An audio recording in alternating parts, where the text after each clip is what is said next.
turn now to Texas, where controversial Christian television CEO Marcus Lamb has died after his battle with COVID-19. Before Marcus Lamb died, there was something he finally chose to say about Joni that caught attention and raised questions. Near the end of his life, his words about Joni revealed a side of their story that many people may not have expected. What exactly did Marcus say about Joni, and why did those words matter so much? Could his final comments change how people understand their relationship? Join us as we look at what Marcus Lamb revealed about Joni before his death and why it continues to spark curiosity today. Ministry became a wall between Marcus and Joni. What began as a shared passion slowly became a life that demanded constant attention. Meetings, interviews, production schedules, travel, staff responsibilities, and fundraising filled their days. One responsibility followed another, and the pressure continued year after year. In the middle of all that work and service, something deeply personal between Marcus and Joni slowly began to disappear. There were still "I love yous." There were still shared prayers and smiles on screen. From the outside, there were still signs of love and unity. But the private moments that once brought them close became harder to find. Late-night conversations slowly became late-night emails. Dinner conversations began to feel more like board meetings. Vacations were cut short, while holidays became filled with obligations. Moments that were once simply about being together became rare, then rushed, and eventually almost forgotten. Neither Marcus nor Joni intended for this to happen. That was what made it so painful. The problem was never that they did not love each other. Instead, it was the slow and relentless weight of responsibility. There was always pressure to keep everything running and to make sure the cameras stayed on. The messages continued going out, the viewers remained inspired, and the ministry continued moving forward. But while the work kept growing, their marriage was quietly being pushed into the background. In that kind of environment, marriage could begin to feel like something they would return to when life finally became less busy. The problem was that life never seemed to slow down. There was always another responsibility, another event, another commitment waiting. Later in life, Marcus admitted this with quiet sorrow, rather than bitterness or blame. He recognized that they had become so busy trying to save the world that they had forgotten to protect their own home. The demands of the ministry had started to take priority over the needs of their marriage. Because everything looked so good from the outside, they continued moving forward. They smiled through their weariness, prayed through the tension, and preached through the silence. In public, they appeared strong, united, and even joyful. They became very good at showing unity in front of others. But behind closed doors, the closeness that had once come naturally between them had become something that needed to be planned. Even then, they might not always remember to make time for it. It was not because they stopped caring. They simply stopped recognizing how far apart they were becoming. When Marcus spoke about this near the end of his life, he did not sound angry. He sounded tired. He was tired of acting as though everything was fine when it was not. He was tired of giving so much of himself to the world while his own home was quietly losing its connection. Marcus said the ministry had become a wall instead of a bridge. It brought them in front of crowds, but at the same time, it pulled them away from each other. He also shared a lesson that stayed with many people. Even good things, including things done for God, can cause pain when they take the place of the most important relationships in your life. The ministry itself was not evil, and it was not the enemy, but it could become all-consuming when there were no clear boundaries. For Marcus and Joni, those boundaries became unclear. They remained unclear for far too long. There were times when they tried to reconnect. They took retreats, had private conversations, and promised to make more time for each other. But the calendar never seemed to clear. Another event would come, followed by another responsibility. Slowly, they became accustomed to the distance.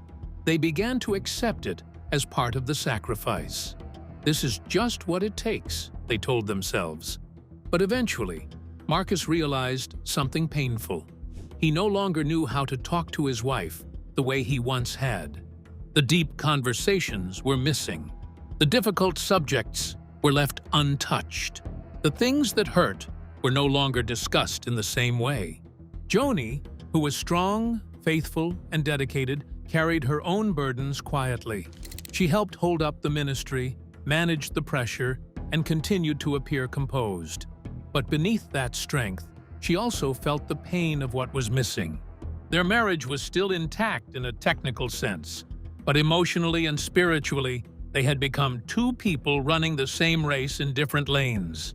Marcus often said they had remained faithful to the mission, to their calling, and even to each other. But he came to understand that faithfulness does not always mean closeness. Sometimes it means continuing to show up and doing what is expected, even when your heart feels far away. That was what he mourned most. It was not that the love had disappeared.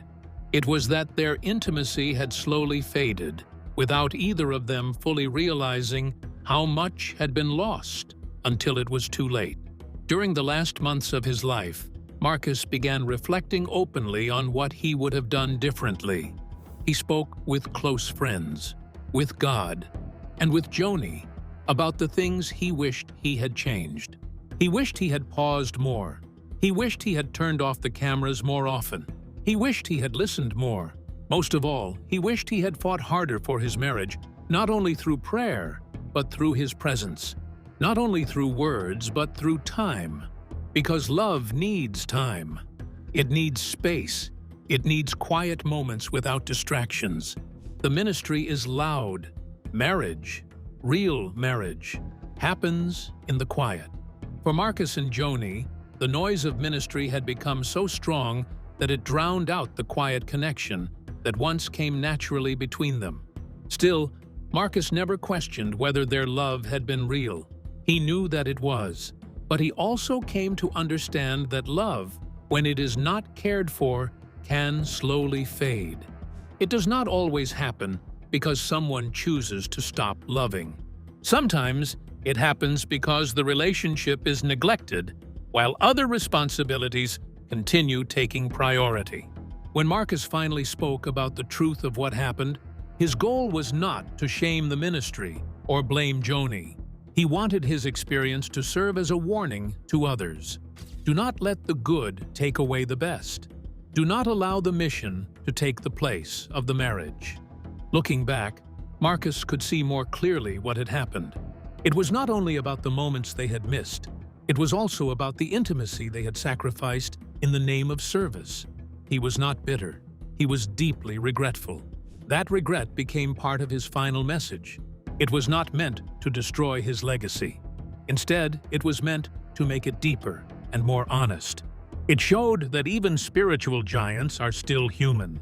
Even people who are deeply faithful can fall into patterns that slowly push the people they love to the side. The decline in their marriage was not dramatic. There was no single moment that explained everything. It was a slow fade, and that slow fade was real. Marcus wanted people to understand that. He did not want anyone to lose faith in him or in Dayar. He wanted people to look more carefully at their own relationships. He wanted them to recognize the early signs of distance before that distance became something much harder to repair. The family conflict that changed Daystar. When Marcus Lamb passed away in 2021, his death sent a wave of shock and sadness through the Christian world. He was not simply a preacher or television host. He was the builder of something much bigger, a global Christian network that had become a household name. For decades, Marcus and Joni Lamb stood side by side, presenting an image of unity, strength, and faith. To viewers around the world, they were more than a married couple. They represented what it could look like to serve God with complete dedication. But after Marcus was gone, that picture began to change much faster than many people expected. In the days after his death, people expected grief, heartfelt tributes, and perhaps a quiet period for the family. Instead, tension began to grow. And this time, the pressure did not come from outside critics. It came from within the Lamb family. At first, things appeared to be moving according to plan. Joni Lamb stepped into the leadership role at Daystar, just as Marcus had wanted. She had been involved from the beginning, co-hosting programs, managing the ministry, and helping build the network with the same passion and vision. She was not entering the organization as an outsider. She was continuing a legacy she had helped create. However, quiet tension soon began to rise, and Jonathan Lamb became central to it. Jonathan, the son of Marcus and Joni, had also been deeply involved with Daystar. Many people believed that he would eventually take over and continue the family legacy. It is possible that Jonathan expected the same future for himself. But when Joni was officially named president of Daystar, something changed. Behind the scenes, Jonathan felt blindsided. He believed he had earned the opportunity to lead and carry the family ministry forward. Instead, he felt pushed aside, ignored, and eventually betrayed. What followed became more than a private family disagreement. It became a public unraveling. Jonathan began speaking out and indicated that he had been removed from Daystar's leadership circle and was being silenced. Joni later responded, making it clear that the situation was not simply about the ministry or business. It was personal, emotional, and deeply painful. She shared her perspective and spoke about the weight she was carrying and the heartbreak of being accused by her own son. She discussed loyalty, trust, and the sacrifices she had made, not only for Daystar, but also for her family. The Christian world watched with disbelief. How could a family that had appeared so united become so divided? The Lambs had always represented something larger than themselves. Their network reached millions of people. Their marriage had been celebrated, and their mission had inspired countless viewers. But after Marcus's death, that image began to break apart. It was not presented as a story of scandal or sin. Instead, it became a painful picture of grief, expectations, and unresolved emotions. Then came another major development. Not long after Marcus's passing, Joni remarried. She quietly married Dr. Doug Weiss, a Christian counselor. Some people supported her right to find love and healing again, while others were surprised by how soon the marriage happened. For many, the timing felt too quick. The decision also added more pressure to an already difficult family situation. Jonathan was reportedly devastated by his mother's decision. From his perspective, it became another sign that the legacy his father had built was being changed without him. At that point, the disagreement was no longer simply about leadership positions or control of an organization. It became about a son mourning his father in a different way from his mother. They were grieving the same person, but they found themselves on opposite sides of how his legacy should be carried forward. As the conflict continued through statements and uncomfortable silences, Daystar followers were left confused and heartbroken. People began asking difficult questions. Was Daystar still the same? Could the mission continue without Marcus? And could the family eventually heal from the pain between them? Marcus's death did more than leave a leadership gap. It also brought attention to wounds that may have been building for years. Perhaps some of those struggles had remained hidden behind smiles, television broadcasts, and the demands of ministry. Perhaps they had never been fully addressed, because the mission always came first. But after Marcus was gone, those issues could no longer remain hidden. That became the deepest tragedy. Marcus had spent decades building both a ministry and a family legacy, yet after his death, those parts of his life appeared to be moving in different directions. The Lamb family legacy. For Jonathan, the loss of Marcus is different, but just as heavy. He is grieving the loss of a father, a role model, and perhaps the future he believed he had been promised. That kind of pain can turn into resentment, and once resentment takes root, it can be difficult to stop it from growing. Jonathan says he was silenced. He says the ministry has changed. He may feel that he has lost not only his father, but also his place in the world Marcus helped create. The hardest part is that both Joni and Jonathan appear to be hurting. Instead of healing together, however, they seem to be moving further apart.